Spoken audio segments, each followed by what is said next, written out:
Hello viewers, আসসালামু আলাইকুম। সবাই কেমন আছেন? আমরাও ভালো আছি।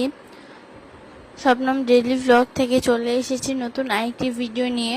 আজকে ইলিশ মাছ রান্না করব লাউ দিয়ে।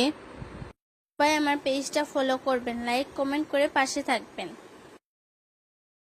ধনিয়া পাতা কুচি করে নিয়েছি, লাউগুলো কেটে ভালোভাবে ধুয়ে নিয়েছি, কাঁচামরিচ ও পেঁয়াজ কেটে ধুয়ে নিয়েছি। চুলায় পাতিল বসিয়ে তাতে তেল দিয়ে দিলাম। তেলটা গরম হয়ে যাওয়ার পর পেঁয়াজ কুচি দিয়ে দিলাম, কাঁচামরিচ কুচি দিয়ে দিলাম, লবণ দিয়ে দিলাম, জিরা বাটা দিয়ে দিলাম, রসুন বাটা দিয়ে দিলাম, একটু পানি দিয়ে দিলাম, মরিচের গুঁড়া দিয়ে দিলাম, হলুদের গুঁড়া দিয়ে দিলাম, ধনিয়া গুঁড়া দিয়ে দিলাম।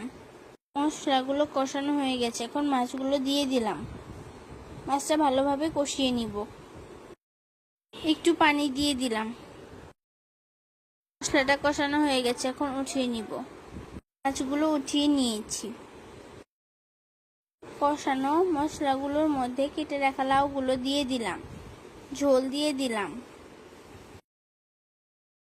লাউগুলো সিদ্ধ হয়ে গেছে, এখন মাছগুলো দিয়ে দিলাম, ধনিয়া পাতা কুচি দিয়ে দিলাম। আমাদের ইলিশ মাছ দিয়ে লাউ রান্না হয়ে গেছে। সবাইকে অনেক ধন্যবাদ ভিডিওটা শেষ পর্যন্ত দেখার জন্য।